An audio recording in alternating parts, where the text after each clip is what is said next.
El fascismo nace como filosofía y movimiento político a principios del siglo XX, durante la Primera Guerra Mundial. Benito Mussolini es por lo general considerado el padre del fascismo, ya que Italia bajo su mandato se convierte en el primer país fascista.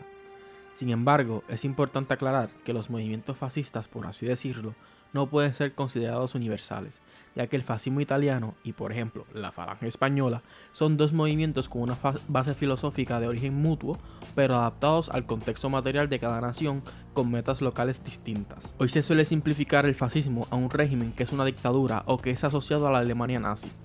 Esto es objetivamente incorrecto. No porque el fascismo no cumpla con características totalitarias, sino porque hay un trasfondo mucho más complejo dentro de este, el cual habla acerca de la cooperación de clases y la identidad de una nación. La nación y la sociedad que la componen deben funcionar como un solo cuerpo, donde la clase obrera y la burguesía, en vez de antagonizarse una a la otra y declararse la guerra en lo que conocemos como la lucha de clases, deben cooperar y formar parte del cuerpo de la nación. El fascismo, buscando una sociedad orgánica donde la nación funcione como un cuerpo, no se limita al concepto político-económico del corporativismo, porque, como todo en el fascismo, las cosas deben alcanzar un nivel superior hasta el punto de tocar al espíritu, esta vez el espíritu cultural del pueblo. El fascista debe ver cómo implica el corporativismo a su país como un organismo, y así como un organismo, cada país tiene sus fases, sus temperamentos, peculiaridades, modos y principalmente estado de salud, todo traducido en el pueblo, porque este es fundamentalmente la nación. El corporativismo no debe ser confundido con la corporatocracia. El corporativismo, de una manera simple y en el contexto fascista, significa que distintas industrias, ya sean agrícolas, militares, científicas y otras maneras laborales, deben trabajar en cooperación para el bien de la nación, con el liderazgo del Estado. Importante. El corporativismo no responde en su forma base a la concepción moderna de las corporaciones. Por otro lado, la corporatocracia se refiere a un Estado sometido a los intereses de las corporaciones, ya sea de una manera directa o indirecta.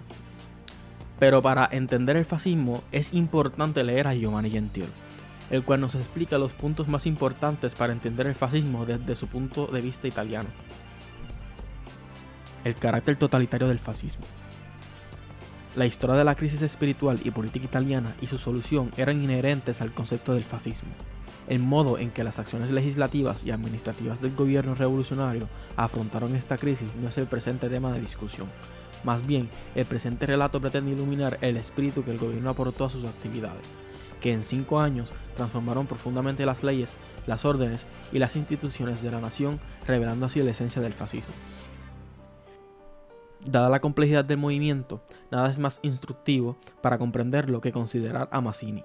Su concepción era una concepción política, una concepción de la política integral, una noción de la política que es indistinguible de la moral, la religión o cualquier concepción de la vida que no se conciba distinta y abstraída de todos los demás intereses fundamentales del espíritu humano.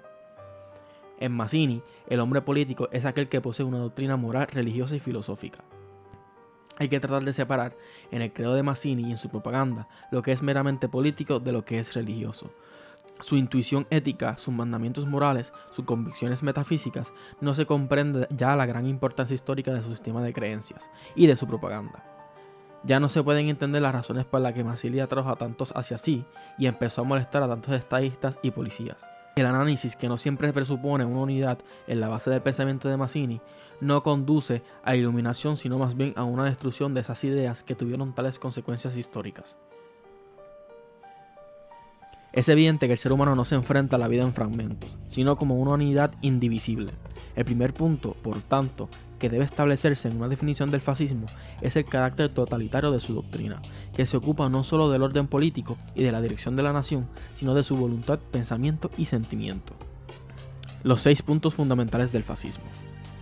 Pensamiento y acción. La doctrina del fascismo no es una filosofía en el sentido común del término, ni tampoco una doctrina política explícita y definitiva.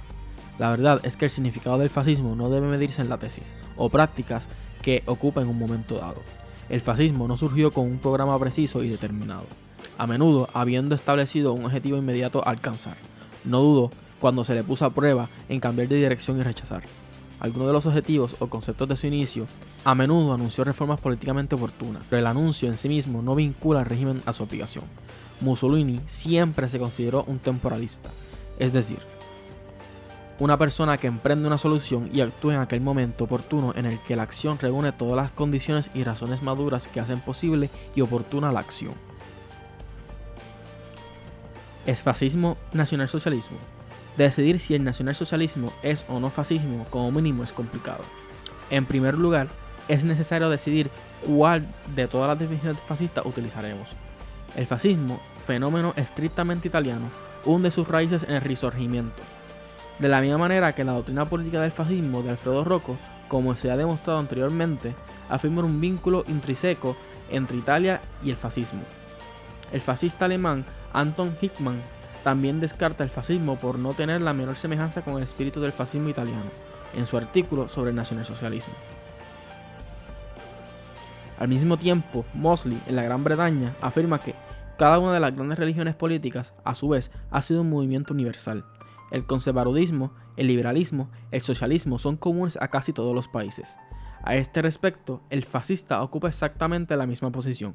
Su credo es también una fe mundial. Sin embargo, debido a la naturaleza nacional de su política, debe buscar en el método y en la forma de su organización un carácter más netamente británico.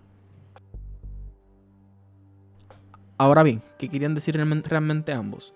El fascismo, como idea, como realización, es ciertamente universal, pero como doctrina, como institución política, es innegablemente el producto primero de la mente y de la raza italiana, y después del genio del Duce, de Gentil y de todo el PNF.